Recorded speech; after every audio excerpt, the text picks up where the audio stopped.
ओम शांति। ओम शांति।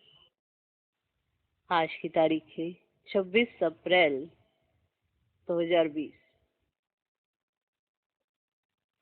अव्यक्त महावाक्य, अव्यक्त बाप दादा रिवाइज कोर्स की मुरली, जिसकी ओरिजिनल डेट है 1 जनवरी 1986।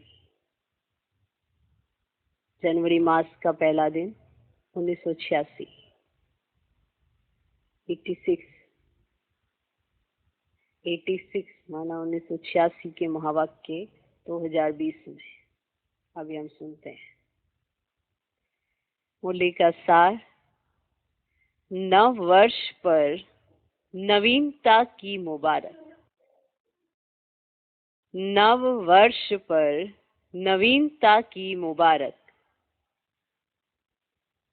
आज चारों ओर के सर्व स्नेही, सहयोगी और शक्तिशाली बच्चों के अमृत वेले से मीठे मीठे मन के श्रेष्ठ संकल्प, स्नेह के वायदे, परिवर्तन के वायदे, बाप समान बनने के उमंग उत्साह के दृढ़ संकल्प, अर्थात अनेक रूहानी साजों भरे मन के गीत, मन के मीत के पास पहुंचे।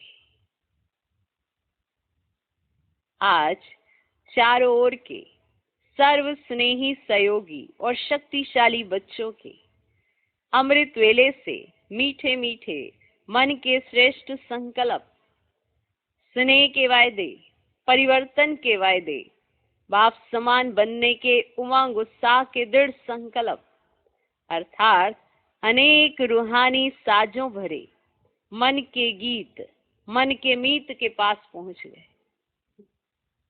मन का मीत कौन? मन के मीत सभी के मीठे गीत सुन श्रेष्ठ संकल्प से अति हर्षित हो रहे थे। मन के मीत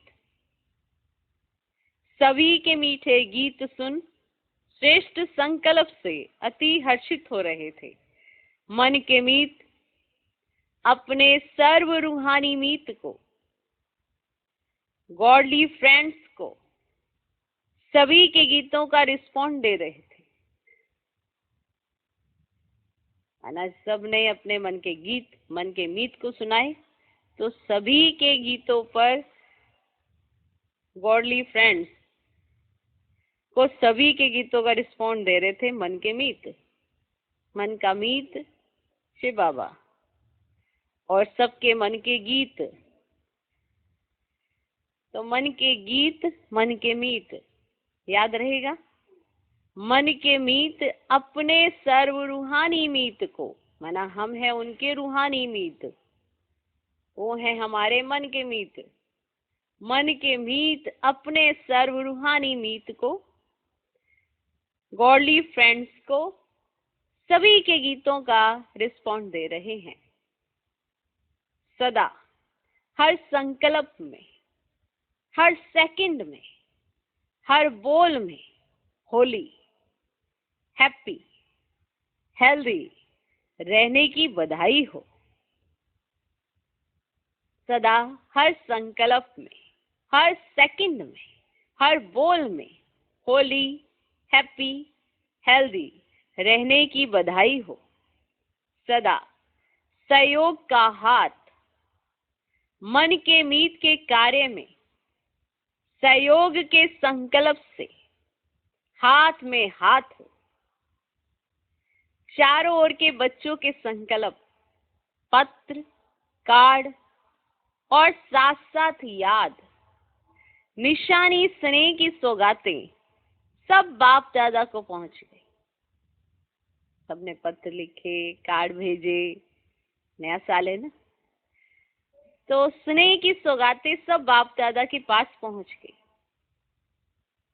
बाप दादा सदा हर बच्चे के बुद्धि रूपी मस्तक पर वरदान का, सदा सफलता के आशीर्वाद का हाथ नए वर्ष की बधाई में सब बच्चों को दे रहे हैं। है ना वंडरफुल कि शब्दों में भी वो अनुभव कराना। बाप दादा सदा हर बच्चे के बुद्धि रूपी मस्तक पर वरदान का, सदा सफलता के आशीर्वाद का हाथ नए वर्ष की बधाई में सब बच्चों को दे रहे हैं। नए वर्ष में सदा हर प्रतिज्ञा को प्रत्यक्ष रूप में लाने का, माना जो भी आप प्रतिज्ञा करते हैं बाबा के साथ वो प्रत्यक्ष रूप में लाने का, अर्थात हर कदम में फॉलो फादर करने का विशेष स्मृति स्वरूप का तिलक सतगुरु सभी आज्ञाकारी बच्चों को दे रहे हैं। कितना ऊंचा स्वमान। नए वर्ष में सदा हर प्रतिज्ञा को प्रत्यक्ष रूप में लाने का, माना जो आपने प्रतिज्ञा की है उसे प्रत्यक्ष रूप में, माना आपके जीवन में दिखाई दे, प्रत्यक्ष रूप में लाने का, अर्थात हर कदम में फॉलो फादर करने का विशेष स्मृति स्वरूप का तिलक, स्मृति स्वरूप का तिलक सतगुरु सभी आज्ञाकारी बच्चों को दे रहे हैं। जो सतगुरु की आज्ञा का पालन करता है उसे ये सहज तिलक मिलता है। आज के दिन छोटे बड़े सभी के मुख में बधाई का बोल बार बार रहता ही है। कहते हैं ना happy new year, happy new year, happy new year. जो भी मिलता है तो सब, चाहे छोटा हो चाहे बड़ा हो, सब यही एक दूसरे को कहते हैं, माना बधाई दे रहे होते हैं। ऐसे ही सदा नया साज है, सदा नया सेकंड है, सदा नया संकल्प है। ऐसे ही सदा, जैसे छोटे बड़े एक दूसरे को बधाई देते रहते हैं, ऐसे ही सदा सदा नया साज है, सदा नया सेकंड है, सदा नया संकल्प है। इसलिए हर सेकंड बधाई है, सदा नवीनता की बधाई दी जाती है। बधाई कब मिलती है? कुछ नया होता है ना, सदा नवीनता की बधाई दी जाती है। कोई भी नई चीज हो, ऐसा होता है ना कि आप, अच्छा आपने गाड़ी ली है, मुबारक। आपने फ्रिज लिया अच्छे वाला, अच्छा मुबारक। माना कोई भी नई चीज होती है तो उस पर क्या मिलती है? बधाई। कोई भी नई चीज हो, नया कार्य हो तो मुबारक जरूर देते हैं। मुबारक नवीनता को दी जाती है। ये पॉइंट नोट करने का है कि मुबारक नवीनता को दी जाती है, माना नया करने पर ऑटोमेटिकली आपको क्या मिलती है? बधाई। तो हर सेकंड अगर बधाइयां लेनी है तो हर सेकंड कुछ नया करना चाहिए। मुबारक नवीनता को दी जाती। एक जैसा चलता रहे, आपको खुद ही महसूसता नहीं आती कुछ अच्छा हो रहा है। तो अगर आप कुछ हल्का सा भी कुछ अच्छा चेंज करते हैं ना, तो आपको एक नवीनता की महसूसता आती। तो मुबारक नवीनता पर दी जाती है। तो आप सबके लिए सदा ही नया है। संगम युग की यह विशेषता है कि आप सबके लिए सदा ही नया है, सब कुछ नया नया है ना। तो आप सबके लिए सदा ही नया है। संगम युग की यह विशेषता है। संगम युग का हर कर्म उड़ती कला में जाने का है ना। आपका हर कर्म संगम युग का उड़ती कला में जाने का है। इस कारण सदा नए ते नया है, क्योंकि आपका हर कर्म उड़ती कला में जाएगा। इस कारण सदा नए ते नया है। सेकंड पहले जो स्टेज थी, स्पीड थी, वह दूसरे सेकंड उससे ऊंची है। नया माना एक सेकंड पहले जो आपकी स्टेज थी वो दूसरे सेकंड उससे ऊंची है, अर्थात उड़ती कला की ओर है। ग्राफ देखा है ऐसे आगे कैसे बढ़ता है। जो सेकंड पीछे चला गया आने वाला सेकंड उससे ज्यादा आगे होना चाहिए, तो उसे कहेंगे उड़ती कला की ओर। इसलिए हर सेकंड की स्टेज स्पीड ऊंची अर्थार्थ नहीं है। तो आप सबके लिए हर सेकंड के संकल्प की नवीनता की मुबारक हो।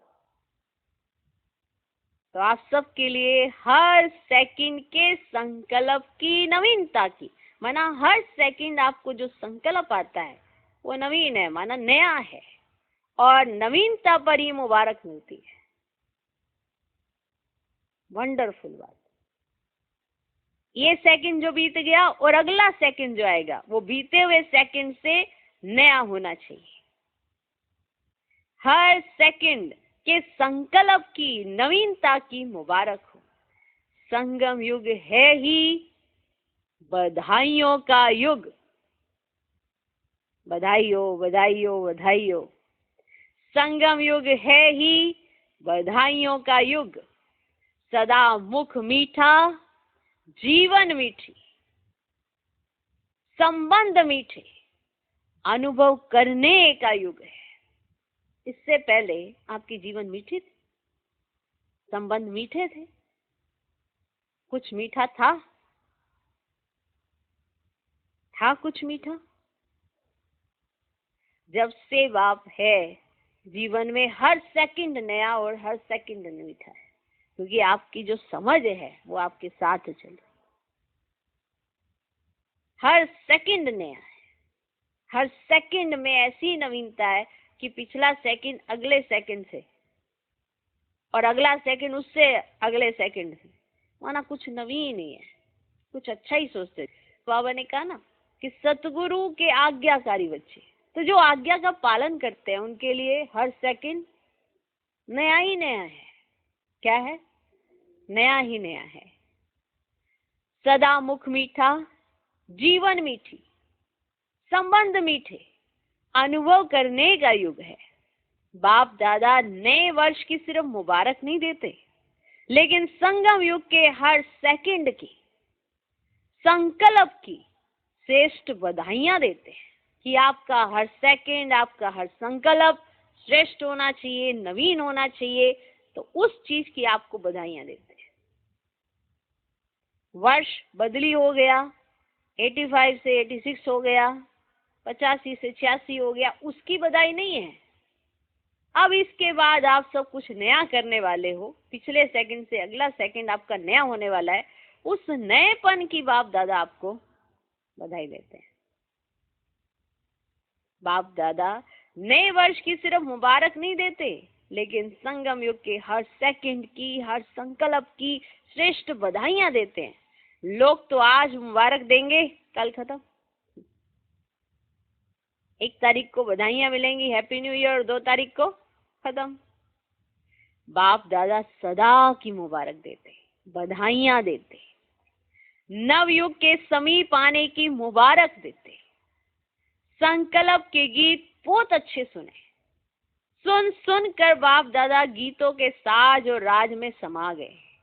माना सबने अपने गीत जो सुनाए वो बहुत अच्छे सुनाए, तो बाप दादा सुन सुन कर उन गीतों के साज और राज में समा गए। ओके, तो ये थी वो रूपरेखा जिसके आधार पर आपने सुना आपका जीवन कैसा है, संकल्प कैसे होने चाहिए, कैसे नवीनता होनी चाहिए। आपको पता चला कि बधाइयां किस चीज की मिलती हैं, ये बाबा ने अभी तक बताया। आज वतन में गीत माला का प्रोग्राम अमृत वेले से सुन रहे थे, क्योंकि गीत सुने ना बाप दादा ने सबके दिल के गीत। तो गीत माला का प्रोग्राम रखा हुआ था अमृत वेले। अमृत वेला भी देश विदेश के हिसाब से अपना अपना है, ऐसे ही है ना। आपके हिसाब से इस समय, दूसरों के हिसाब से उस समय, हर एक का अपना अपना है। हर बच्चा समझता है अमृत वेले सुना रहे हैं, नहीं समझ आया? माना देश विदेश में सबका समय जो है वो अलग है ना अमृत वेले का, तो हर बच्चा समझता है कि मैं अमृत वेले सुना रहा हूँ। अगर भारत के हिसाब से देखा जाए तो हर एक का समय तो अलग अलग है ना। लेकिन जो भी जिस समय भी बैठेगा अमृत वेले, उसके लिए तो वो अमृत वेला है। तो हर बच्चा समझता है अमृत वेले सुना रहे हैं, बाप दादा तो निरंतर सुन रहे हैं, है ना। अब जब यहाँ पे दोपहर है तो कहीं अभी अमृत वेले का समय है, जब यहाँ शाम है तो ऐसे मन बाप दादा तो निरंतर सुन रहे हैं।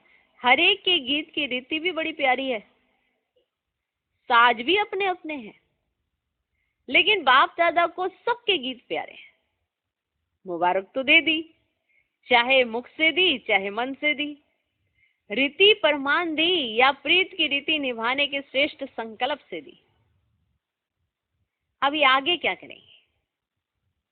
जैसे सेवा के 50 माना 1986 में 50 वर्ष पूरे हुए थे, 1936 से लेके 1986 माना 50 वर्ष। जैसे सेवा के 50 माना 1986 में वर्ष पूरे हो रहे हैं, ऐसे सर्वश्रेष्ठ संकल्प व वायदे पूरे करेंगे और संकल्प तक ही रहने देंगे। जैसे वो 50 वर्ष पूरे हो रहे हैं, तो ऐसे आपने जो सर्वश्रेष्ठ संकल्प किए हैं और जो वायदे किए हैं वो पूरे करेंगे या संकल्प तक ही रहने देंगे? वायदे तो हर वर्ष बहुत अच्छे अच्छे करते हैं। जैसे आज की दुनिया में दिन प्रतिदिन कितने अच्छे अच्छे कार्ड बनाते रहते हैं, तो संकल्प भी हर वर्ष से श्रेष्ठ करते हो, लेकिन संकल्प और स्वरूप दोनों ही समान हो। संकल्प श्रेष्ठ करते हैं, स्वरूप में अंतर क्यों है? संकल्प और स्वरूप दोनों ही समान हो, यही महानता है। संकल्प बहुत अच्छे अच्छे किए, ये करेंगे, लेकिन वो स्वरूप में नहीं है। तो संकल्प और स्वरूप दोनों ही समान हो, यही महानता है। इस महानता में जो अटे सो अर्जुन। संकल्प सबने श्रेष्ठ से श्रेष्ठ किए, लेकिन वो स्वरूप सबका श्रेष्ठ से श्रेष्ठ आया या नहीं आया? तो संकल्प और स्वरूप दोनों समान हो, यही महानता है। इस महानता में जो अटे सो अर्जुन। वे कौन बनेगा? वे कौन बनेगा? सब समझते हैं हम बनेंगे, दूसरे अर्जुन बनते हैं या भीम बनते हैं उसको नहीं देखना है। सवाल है कि आप क्या बनेंगे? दूसरा अर्जुन बनता है या भीम बनता है, यह नहीं देखना है। मुझे नंबर 1 अर्थात अर्जुन बनना है। बाप दादा सुना सबको रहे हैं, पर उसमें अर्जुन को ये हर एक अपने अपने पुरुषार्थ से तय करता है कि अर्जुन कौन है। किसी के चेहरे पे नहीं लिखा कि मैं अर्जुन हूं, या ऐसे कोई वस्त्र नहीं पहने जिससे पता चले कि अर्जुन है। अर्जुन कौन?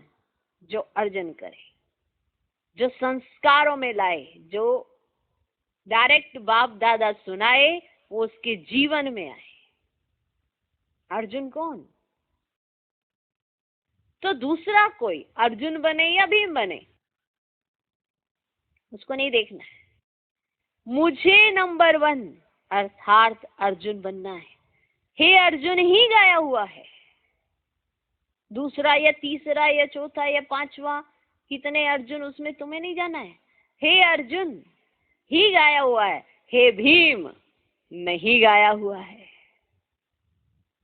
हे अर्जुन गीता ज्ञान डायरेक्ट परमात्मा द्वारा कौन सुनता है? अर्जुन। हे अर्जुन ही गाया हुआ है, हे भीम नहीं गाया हुआ है। अर्जुन की विशेषता, अर्जुन की विशेषता, तो आज लिखिए अर्जुन की विशेषता। अर्जुन की विशेषता सदा बिंदी में स्मृति स्वरूप बन विजयी बनना है। सदा बिंदी में स्मृति स्वरूप बन है ना, उसकी स्मृति में सदा बिंदी, सदा बिंदी में स्मृति स्वरूप वन विजयी बनना है। ऐसे नष्ट मोहा स्मृति स्वरूप बनने वाला अर्जुन, ऐसे नष्ट मोहा स्मृति स्वरूप, क्योंकि यहाँ पॉइंट आया स्मृति स्वरूप, तो सदा बिंदी में स्मृति स्वरूप बन विजयी बनना है। ऐसे नष्ट मोहा स्मृति स्वरूप बनने वाला अर्जुन सदा गीता ज्ञान सुनने और मनन करने वाला अर्जुन, सदा गीता ज्ञान सुनने और मनन करने वाला अर्जुन, ऐसा विदेही। जीते जी सब मरे पड़े हैं, ऐसा विदेही। जीते जी सब मरे पड़े हैं, ऐसे बेहद की वैराग्य वृत्ति वाले अर्जुन कौन बनेंगे? ऐसे नष्ट मोह स्मृति स्वरूप बनने वाला अर्जुन, सदा गीता ज्ञान सुनने और मनन करने वाला अर्जुन, ऐसा विदेही। जीते जी सब मरे पड़े हैं, ऐसे बेहद की वैराग्य वृत्ति वाले अर्जुन कौन बनेंगे? बनना है कि सिर्फ बोलना है? बनना है कि सिर्फ बोलना है? नया वर्ष कहते हो, सदा हर सेकंड में नवीनता, मनसा में, वाणी में, कर्म में, संबंध में नवीनता लाना। मनसा में, वाणी में, कर्म में, संबंध में नवीनता लाना। मनसा में माना आपके अंदर जो संकल्प उठ रहे हैं वो नवीन होने चाहिए, माना नए ते नए। वाणी में जो बाबा ने सिखाया है वही आप में चेंज आ गया, अब वो नवीनता। कर्मों में नवीनता, संबंध में नवीनता लाना। यही नए वर्ष की बधाई सदा साथ रखना। यही नए वर्ष की बधाई सदा साथ रखना। हर सेकंड, हर समय स्थिति की परसेंटेज आगे से आगे हो, माना ग्राफ आगे बढ़े, पीछे नहीं आए। हर सेकंड, हर समय स्थिति की परसेंटेज आगे से आगे हो। जैसे कोई मंजिल पर पहुंचने के लिए जितने कदम उठाते जाते तो हर कदम में समीपता के आगे बढ़ते जाते। जैसे ही कदम उठाएंगे तो आगे ही जाएंगे ना, ऐसे समीपता के आगे बढ़ते जाते, वहीं के वहीं नहीं रुकते। ऐसे हर सेकंड व हर कदम में समीपता और संपूर्णता के समीप आने के लक्षण स्वयं को भी अनुभव हो और दूसरों को भी अनुभव हो कि ये समीप, माना अपनी मंजिल के बहुत समीप पहुंच गई है ये आत्मा। ऐसे हर सेकंड व हर कदम में समीपता और संपूर्णता के समीप आने के लक्षण, माना आप कितनी संपूर्णता के समीप पहुंचे हैं उसके लक्षण आपको स्वयं में भी नजर आए और दूसरे भी आप में देख सके। इसको कहा जाता है परसेंटेज को आगे बढ़ाना, अर्थात कदम आगे बढ़ाना। परसेंटेज की नवीनता, स्पीड की नवीनता, इसको कहा जाता है।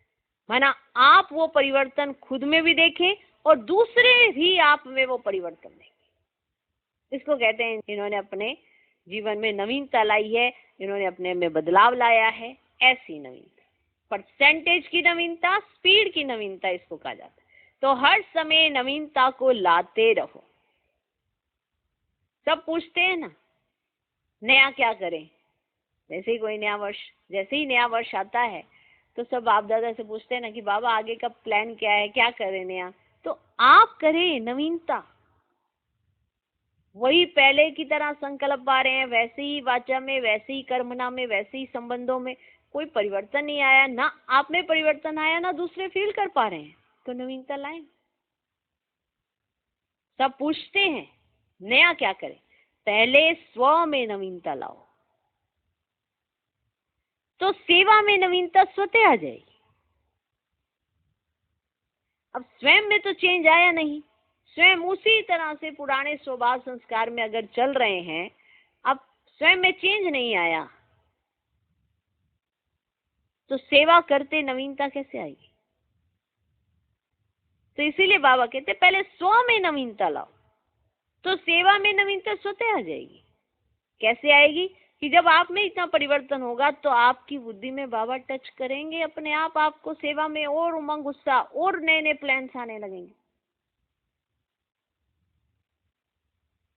पहले स्व में नवीनता लाओ तो सेवा में नवीनता स्वतः आ जाएगी। आज के लोग प्रोग्राम की नवीनता नहीं चाहते हैं, लेकिन प्रभाव की नवीनता चाहते हैं। आपने प्रोग्राम में कोई नवीनता की, उससे क्या, ये इधर से इधर कर दिया, उधर से इधर कर दिया, चलो ओके, लेकिन प्रभाव कि इस बार का जो प्रभाव था ना, इस बार की जो अवस्थाएं थी ना सबकी, वो कुछ अलग ही थी। क्या बदलाव आया?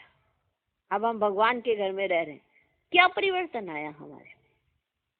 जैसे 1 महीने पहले सोचते थे, आज भी वैसे ही सोचते, तो क्या नवीनता लाई? 6 मास हम भगवान के घर में रहे, सोचो तो 6 मास में क्या नवीनता लाई? क्या चिंतन कुछ बदला, या वैसे ही जैसे 6 महीने पहले सोचते थे, 6 महीने के बाद भी वैसे ही सोचते? तो क्या नवीनता लाई?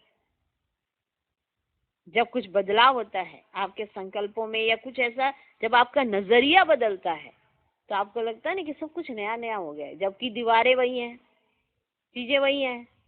फिर नया क्या हुआ है? आपका सोचना, आपका चिंतन, वो नया हो गया है।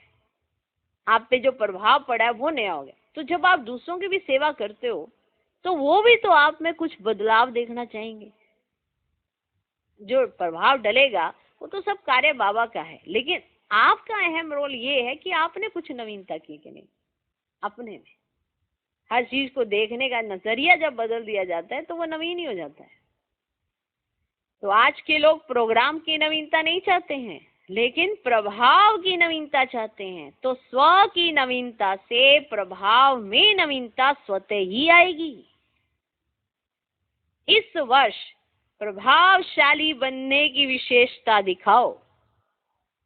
प्रभावशाली है ना, दूसरों पर आपका प्रभाव पड़े।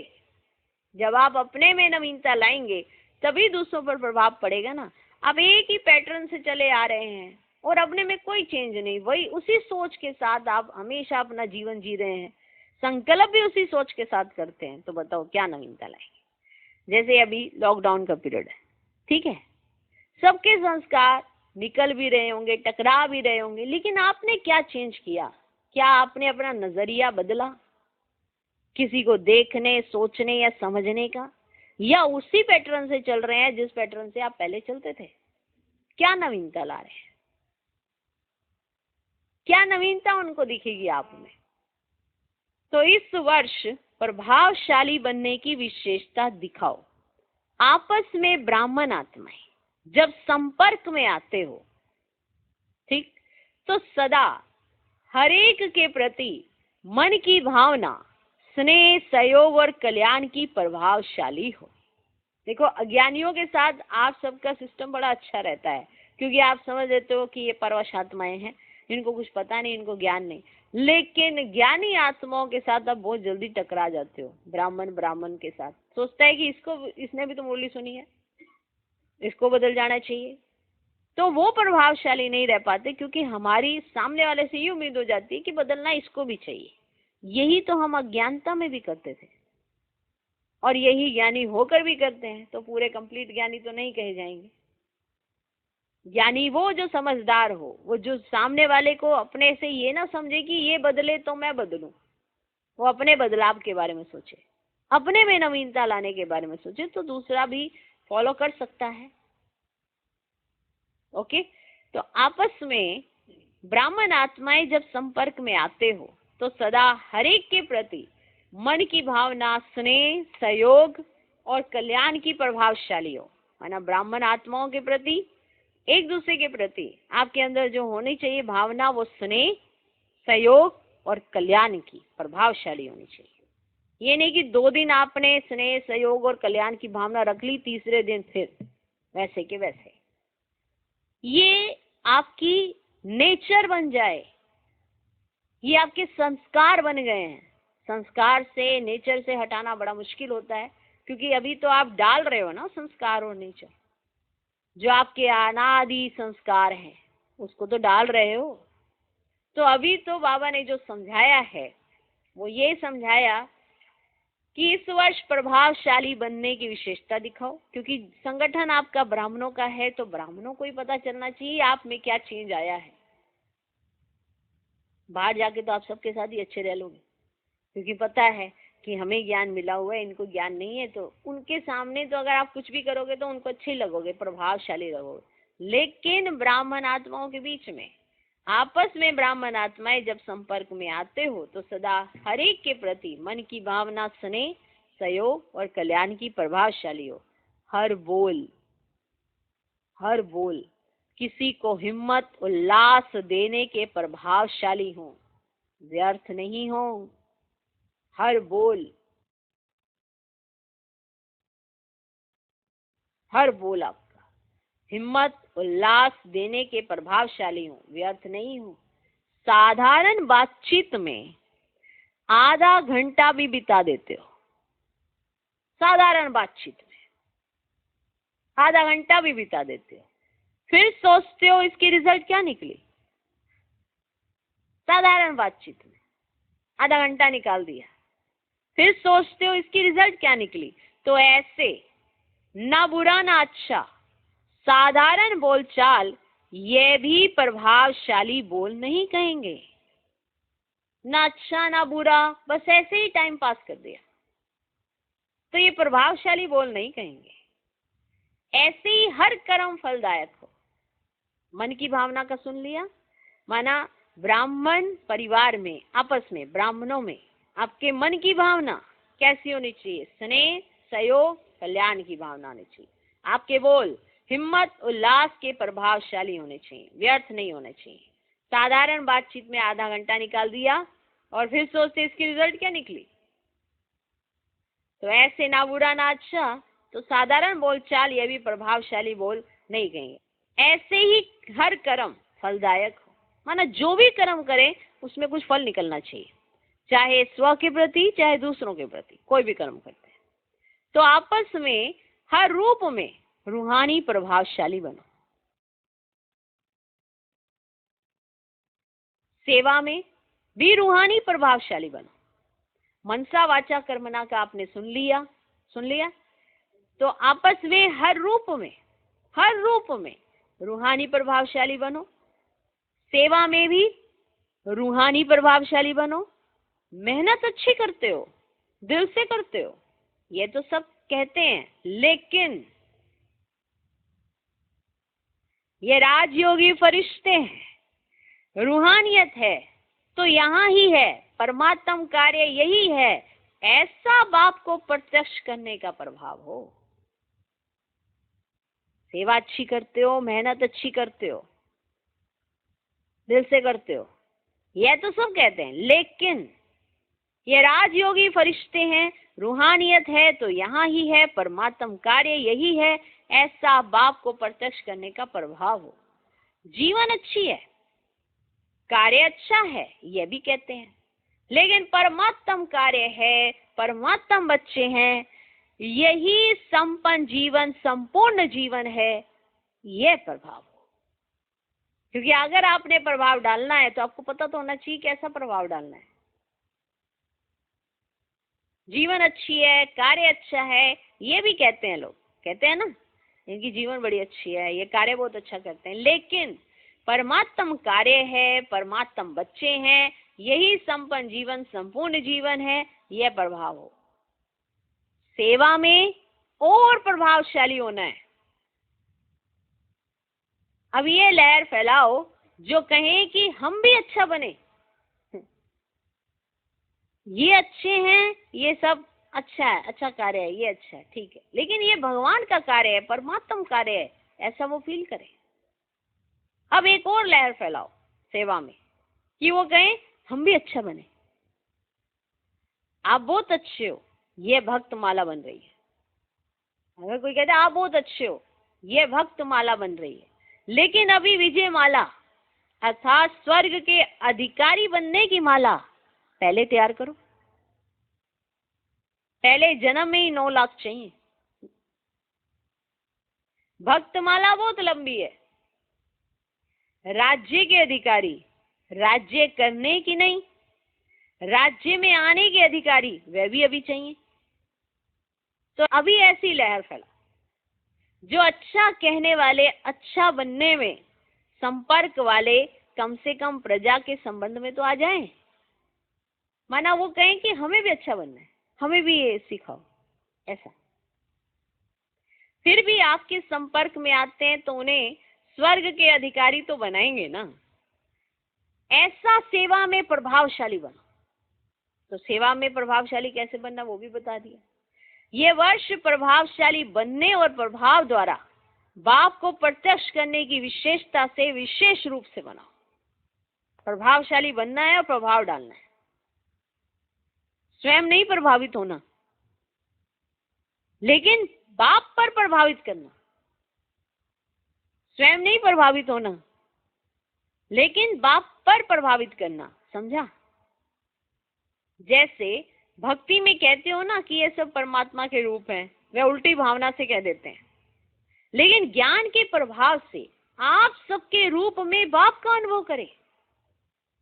आप सबके रूप में बाप का अनुभव करें।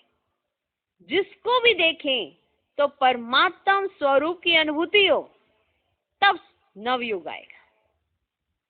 जिसको भी देखें तो परमात्म स्वरूप की अनुभूति हो, तब नवयुग आएगा। अभी पहले जन्म की प्रजा ही तैयार नहीं की है,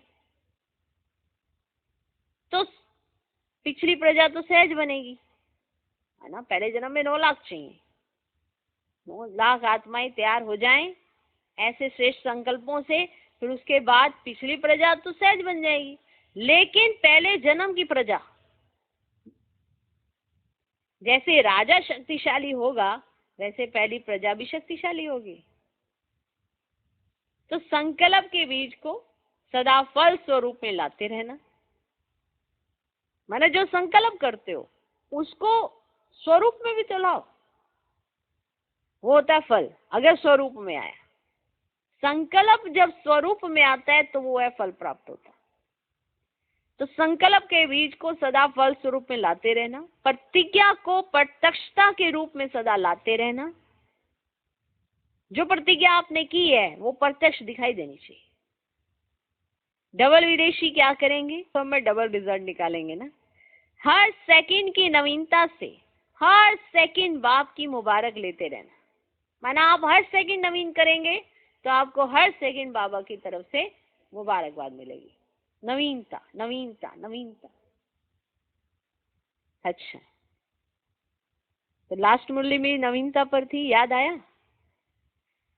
हर सेकंड की नवीनता से हर सेकंड बाप की मुबारक लेते रहना।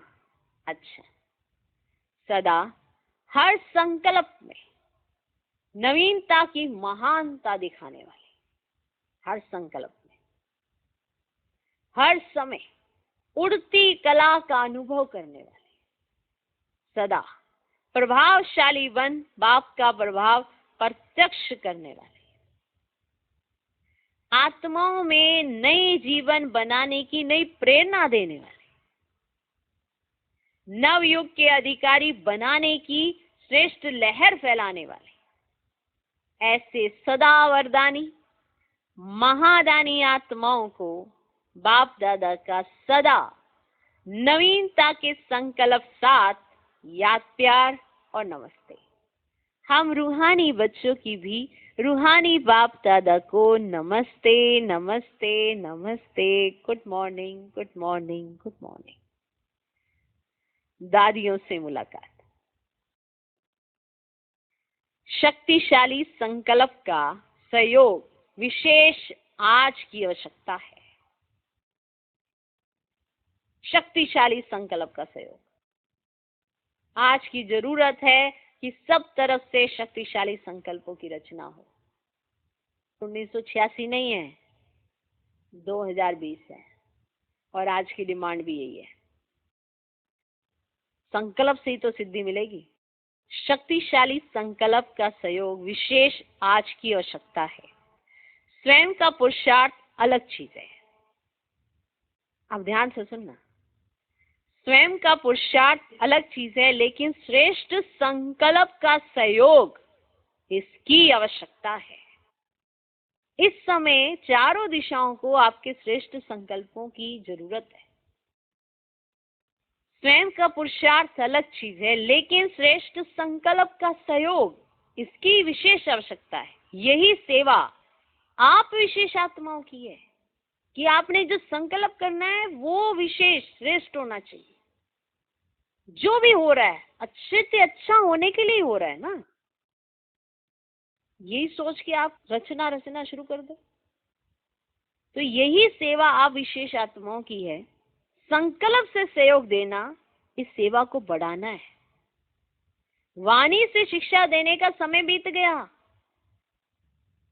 अभी श्रेष्ठ संकल्प से परिवर्तन करना है, श्रेष्ठ भावना से परिवर्तन करना, इसी सेवा की आवश्यकता है। हम अगर बाबा के महावाक्यों का ही चिंतन करने लगेंगे ना, मनन चिंतन, हमारे पास इतनी एनर्जी हो जाएगी, इतनी एनर्जी होगी और पूरे विश्व में फैलेगी, उससे ही बहुत सहयोग मिल जाएगा। श्रेष्ठ भावना से परिवर्तन करना, इसी सेवा की आवश्यकता है। यही बल सभी को आवश्यक है। संकल्प तो सब करते हैं, लेकिन संकल्प में बल भरना, ये वह आवश्यकता है। सब सोच रहे हैं हो जाएगा हो जाएगा, लेकिन आप ये सोच रहे हो जाना ही है, होना ही है, ये आपने बल भर दिया, इसकी आवश्यकता है। एक हाँ ठीक हो जाएगा, आज नहीं तो कल ठीक हो ही जाएगा, एक ये ठीक हो रहा है, ठीक हो रहा है, देखो, है ना। अब कोई प्रेडिक्शन करता है तो सब उसको, अच्छा इन्होंने भविष्यवाणी कर दी है, ये ठीक होने वाला है, तो सब वो सुनना ज्यादा पसंद करते हैं। बाकायदा इसको हो जाएगा, ठीक हो जाएगा। तो आपके संकल्प में बल होना चाहिए और फिर वही बल अभी दूसरों को चाहिए। तो जितना जो स्वयं शक्तिशाली है, उतना औरों में भी संकल्प में बल भर सकते हैं। जैसे आजकल सूर्य की शक्ति जमा कर कई कार्य सफल करते हैं ना, यह भी संकल्प की शक्ति इकट्ठी की हुई, उससे औरों को भी बल भर सकते हो, कार्य सफल कर सकते हो। वे साफ कहते हैं हमारे में हिम्मत नहीं है, तो उन्हें हिम्मत देनी है। वाणी से भी हिम्मत आती है, लेकिन सदाकाल की नहीं। वाणी के साथ साथ श्रेष्ठ संकल्प की सूक्ष्म शक्ति ज्यादा कार्य करती है। श्रेष्ठ संकल्प की सूक्ष्म शक्ति वो ज्यादा कार्य करती है वाणी के साथ। जितना जो सूक्ष्म चीज होती है वह ज्यादा सफलता दिखाती है। सूक्ष्म चीज वह ज्यादा सफलता दिखाती है। वाणी से संकल्प सूक्ष्म है ना, तो आज इसी की आवश्यकता है। यह संकल्प शक्ति बहुत सूक्ष्म है। जैसे इंजेक्शन के द्वारा ब्लड में शक्ति भर देते हैं ना, इंजेक्शन दिया ब्लड में शक्ति आ जाती है, ऐसे संकल्प एक इंजेक्शन का काम करता है। आपने कैसा संकल्प किया उसके आधार पर आप में बल आता है। अब वही संकल्प आप दूसरों को भी देंगे, श्रेष्ठ किया होगा दूसरों को भी श्रेष्ठ देंगे। खुद कमजोर होगा तो आप भले बाहर से कहते रहेंगे दूसरे में कोई बल नहीं आता। ऐसे संकल्प एक इंजेक्शन का काम करता है, जो अंदर वृत्ति में संकल्प द्वारा संकल्प में शक्ति आ जाती है। आपकी वृत्ति में कैसे संकल्पों की रचना का जोड़ है, उससे संकल्पों में शक्ति आ जाती है। अभी यह सेवा बहुत आवश्यक है, बहुत आवश्यक है। तो वर्तमान समय कौन सी सेवा की आवश्यकता है, इस पर हमें दादियों से जो मुलाकात हुई है इसके ऊपर हमें स्टडी करनी है, इस पे ध्यान दो, इस पे पढ़ाई करो और इसको समझो, इस पर मनन चिंतन जरूर करना। आज इस पर मनन चिंतन जरूर करना। तो 3 पॉइंट आज की मुरली से आपको निकालने हैं जो प्रैक्टिकल यूज करने हैं। और जैसे जो दादियों से मुलाकात हुई और संकल्प शक्ति के बारे में जो बताया बाप दादा ने कि आज के वर्तमान समय में सेवा कौन सी जरूरी है, कौन सी सेवा की आवश्यकता है, इसके ऊपर आपने पहले स्टडी करनी है, मनन चिंतन करना है और फिर अपने शब्दों में एक पैराग्राफ लिखना है बिना मुरली को देखे हुए। टीचर्स से मुलाकात।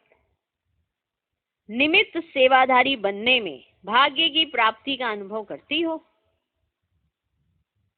निमित्त सेवाधारी बनने में भाग्य की प्राप्ति का अनुभव करती हो?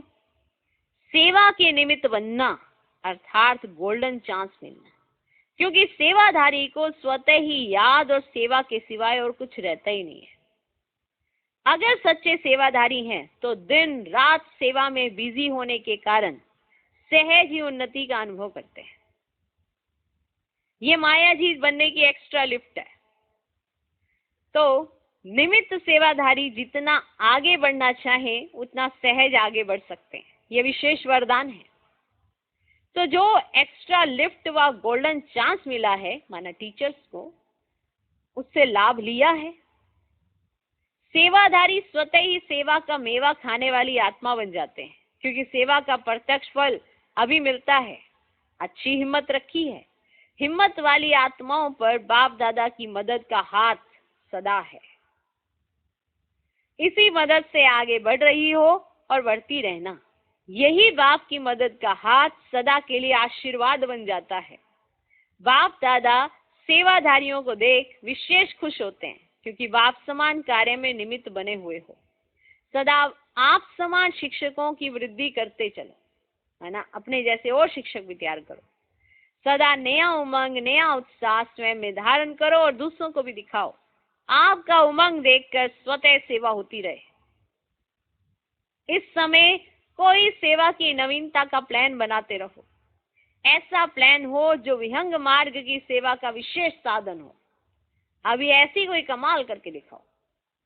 जब स्वयं निर्विघ्न हो, अचल हो, तो सेवा में नवीनता सहज दिखा सकते हैं। अब सेवा में नवीनता कौन दिखा सकता है?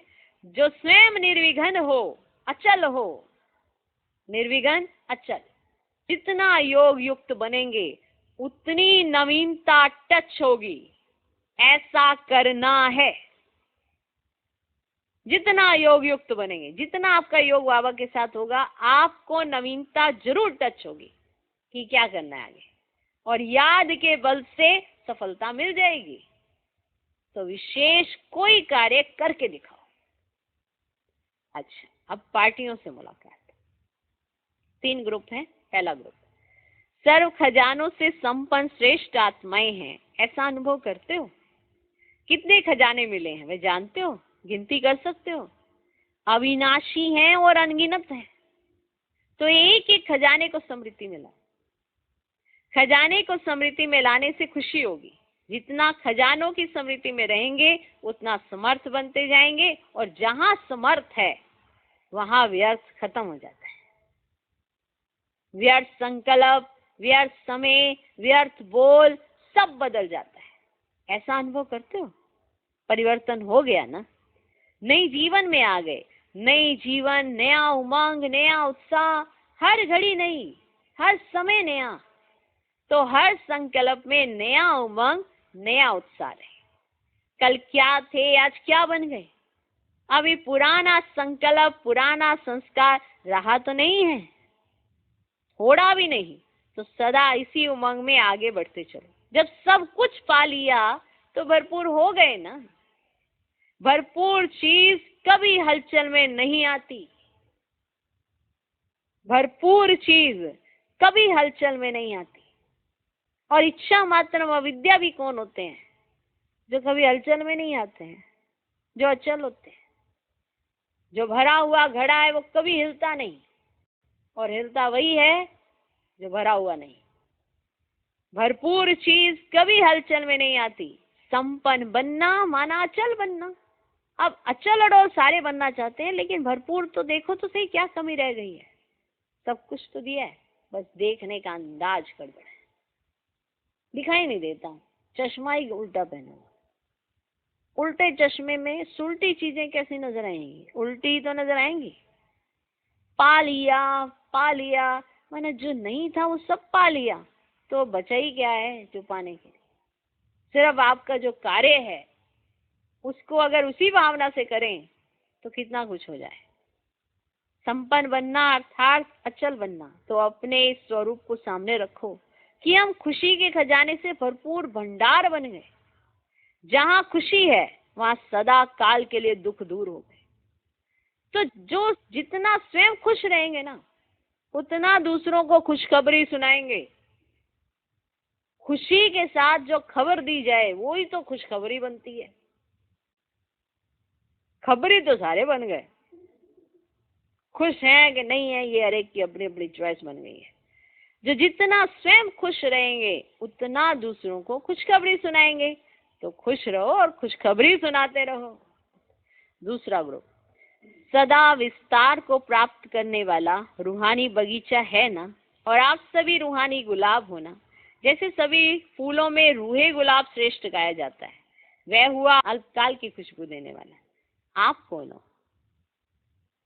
रूहानी गुलाब अर्थात अविनाशी खुशबू देने वाले, सदा रूहानियत की खुशबू में रहने वाले और रूहानी खुशबू देने वाले, ऐसे बने हो।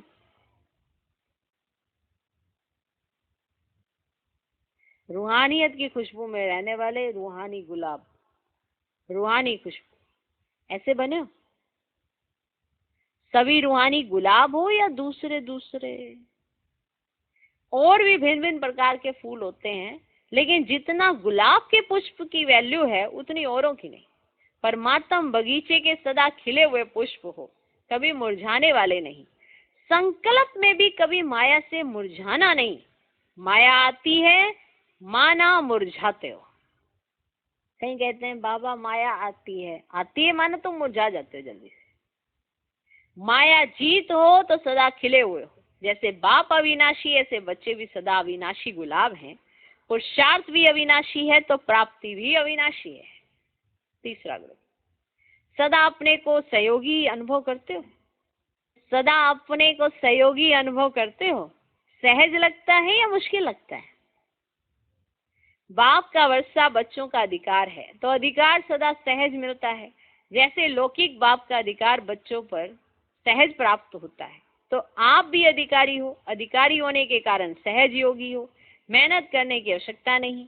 बाप को याद करना कभी मुश्किल होता ही नहीं है। बाप को याद करना कभी मुश्किल होता ही नहीं है।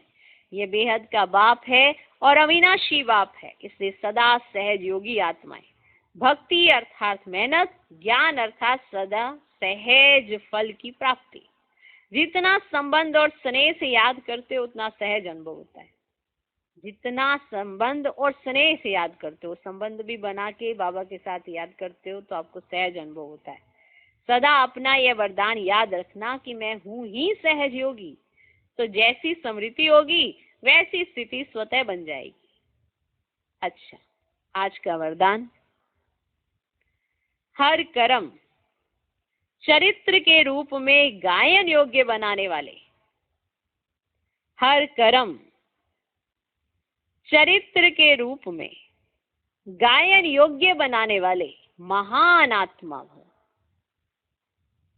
हर कर्म चरित्र के रूप में, माना हर कर्म आपका एक यादगार बनाए, तभी तो गायन होगा ना।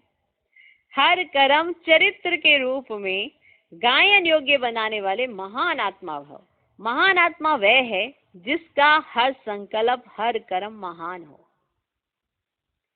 एक भी संकल्प साधारण व व्यर्थ ना हो। कोई भी कर्म साधारण व बगैर अर्थ ना हो। कोई भी कर्म साधारण व बगैर अर्थ ना हो। वाह! कर्मेंद्रियों द्वारा जो भी कर्म हो वह अर्थ सहित हो। समय भी महान कार्य में सफल होता रहे, तब हर चरित्र गायन योग्य होगा। महान आत्माओं का ही यादगार हर्षित मूर्त, आकर्षण मूर्त और अव्यक्त मूर्त के रूप में। आज का श्लोक, मान की इच्छा छोड़ स्वमान में टिक जाओ। मान की इच्छा छोड़ स्वमान में टिक जाओ, तो मान परछाई के समान पीछे आएगा। परछाई जैसे पीछे पीछे आती रहती है, तो मान भी पीछे आएगा। बस आप स्वमान में टिक जाओ, क्योंकि देखो आपको जो मान मिल भी रहा है वो दिया तो बाप का है। आप सिर्फ ये सोचो कि भगवान ने आपको कितना मान दिया है, आप उसमें सिर्फ टिकना सीखो। किसी भी मनुष्य से, किसी भी व्यक्ति से, किसी से भी अगर आपको मान शान की इच्छा है, तो आप समझ जाना आप गिरने वाली अवस्था में जा रहे हैं। किसी से भी आपको कहीं कहते हैं हम इतना करते हैं कि हमारा मान ही नहीं रखते हैं, तो माना आप अब अंडर जाने वाले हो, मोहताज होने वाले हो किसी के द्वारा मान लेने, और इसलिए आप दुखी भी रहेंगे। कुछ भी करके आप न्यारे प्यारे ऐसे बन सकते हो, क्योंकि हर एक चीज में एक बात याद रखना, जो भी आज मिल रहा है वो बाप की देन है। आपने ऐसा अभी कुछ नहीं किया जिसकी वजह से मिले। अभी तो आप पुरुषार्थ कर रहे हो जिसकी वजह से सारा कल खाएंगे। बहुत से चिंतन ऐसे करते जाओगे, तब जाके आपको एहसास होगा कि ये तो मिल रहा है, उसका शुक्रिया है। मान के पीछे जाएंगे तो अपमान ही मिलेगा, मान के पीछे जाओगे तो अपमान मिलेगा। मान को छोड़कर स्वमान में टिक जाओगे तो मान अपने आप मिलेगा। और जब कोई मान देगा भी तो आप स्वमान में टिके होंगे, तो आप निर्माण हो जाएंगे, माना झुक जाएंगे। आपको लगेगा ही नहीं कि ये मेरे बारे में कोई बात कर रहा है। ये आपको महसूस आएगी कि ये जो भी तारीफ हो भी रही है, ये मेरी तो हो ही नहीं रही, ये किसकी हो रही है? ये तो एक ऑलमाइटी अथॉरिटी की हो रही है, जिसने मुझे ऐसा बनाने के लिए मेहनत की है। तो आपका प्यार बाप के प्रति और बढ़ जाएगा, आपका आकर्षण बाबा के प्रति बढ़ेगा। और मनुष्यों के द्वारा अगर आप मान प्राप्त कर देते तो अभिमान में, अपमान में, इसमें चले जाते, तो स्वमान से दूर हो जाते। तो मान की इच्छा छोड़ स्वमान में टिक जाओ, तो मान परछाई के समान पीछे आएगा, वो परछाई बन जाएगा। वो कहेगा मुझे ले लो ले लो, लेकिन आप आगे चल रहे होंगे तो आप परछाई की तरफ देखोगे भी नहीं पलट के। माना आपको मान शान इसकी तमन्ना भी नहीं रहेगी, इससे भी इच्छा मात्र में अविद्या हो जाएंगे। माना इतना ऊंचा स्वमान आपको मिल गया तो मान क्या चाहिए? तो शब्द एक ही है मान, पर ये कहाँ कहाँ लग के अपने अर्थ बदल देता है। मान स्वमान में लिखता है तो परमात्म देन हो जाता है, और मनुष्यों के द्वारा मिला हुआ मान अपमान और अभिमान में बदल जाता है, जो हम नीचे गिर जाते हैं, जिसके आधार पर हम भगवान से दूर हो जाते हैं। और मान अपने आप पीछे आए या ना आए उसमें जाना भी नहीं है, क्योंकि पलट के अगर देखोगे भी तो परछाई पलट के गायब हो जाती है। तो इसलिए पलट के भी नहीं देखना है कि मिल रहा है कि नहीं मिल रहा है। त्याग हमेशा भाग्य दिलाता ही है, त्याग को भी नहीं देखना है कि त्याग कितना किया। इसलिए मान का भी त्याग करके पहले ही स्वमान में टिक जाएं, क्योंकि ये जो जीवन है ये परमात्म कार्य के लिए और परमात्मा के लिए है। तो भगवान के साथ अगर रहना है तो उनके साथ कंबाइंड हो जाओ, उनका कहना मानो, उनको साथी समझो, और फिर देखो मान तो मिलता रहेगा, उसकी इच्छा भी नहीं है। तो मान की इच्छा छोड़ स्वमान में टिक जाओ, तो मान परछाई के समान पीछे आएगा। ओम शांति।